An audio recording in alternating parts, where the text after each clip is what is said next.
Vüqar bəy, baxın, siz bunu deyirsiniz, amma məsəl üçün biznes quranlara baxsaz, burada onlar yəni əksəriyyətin də hansı ki özü başlayıb ha biznesə. Orada nə biznes plan olub, nə bir şey olub. Adam sadəcə olaraq başlayıb bu prosesə girib, sadəcə başlayıb eləməyə onu. Burada bu təzad yaradır əslində bu dediklərinizlə bağlı.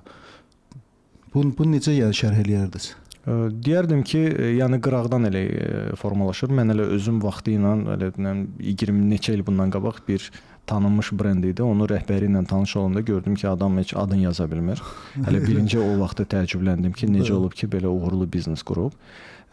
Çünki biliklər hansı ki sahibkarlıqda lazımdır və biliklər hansı ki indi təhsil sistemi bizə verir, tamam fərqli biliklərdir. Təhsil sistemi daha çox əməkdaş tipli adam yaradır. Sahibkarlıq biraz başqa tip düşüncədir. Danışandan sonra adamda gördüm ki, sahibkarlıq düşüncəsi çox yüksək dərəcədədir. Yəni o təbiətdən bilir ki, hansı çətinliklər olacaq. Sonra sırf öz təcrübəsi üzərində qısa zamanda bu səhvlər edə-edə, yəni korrektirovkalarını edərək uğurlu biznes qurur.